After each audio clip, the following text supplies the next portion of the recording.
দুই পরিবারের মধ্যে বাঘ-বিতণ্ডাকে কেন্দ্র করে উত্তপ্ত হয়ে ওঠে খাস কল্যাণপুর এলাকা। বাঘ-বিতণ্ডা গিয়ে পর্যবসিত হয় হামলা, মারধরে।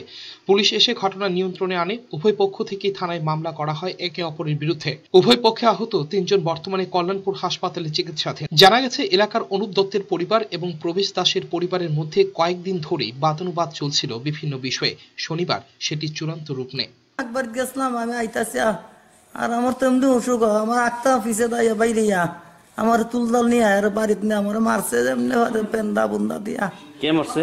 এ অনুপ দত্ত। এর বেটিও আমার বাইরে আইছে, বেড়া বেড়ি দুটা। হ্যাঁ, আমার তো এমনি শরীর দুর্বল, আমি তো এমনি মরা। বাচ্চারা দুধ খাওয়াইতেছি ঘরের মধ্যে, আর হঠাৎ করে আমি ফোনেও কথা বলতেছি আর দুধ খাওয়াইতেছি, আমার মার সঙ্গে কথা বলতেছি। হঠাৎ করে তারা বাড়ির ভিতরে আসে, বেনু শিলের ছেলে মনে তারা চিনি না করতে চাই, সেটা আমার মামার মারসুদ করে কইয়া সেটা আয় সেরে একটা বাস প্লেটের বাইরে নিয়ে বলছে। আর আমি দুধের বাড়ি উঠে তুই বাচ্চারা তুই বাইরে আইসি গাইতাম, আটকানি মাত্র আমার হাত ধরে বাইরে নেন মতো সারা করলে প্রবেশ দাস আর অনেক জন আসলো তারা। পুলিশ উভয় পরিবারের মধ্যে মীমাংসার উদ্যোগ নিলেও এই ঘটনাকে কেন্দ্র করে এলাকায় উত্তেজনা বিরাজ করছে। ব্যুরো রিপোর্ট, চ্যানেল 3 রাত।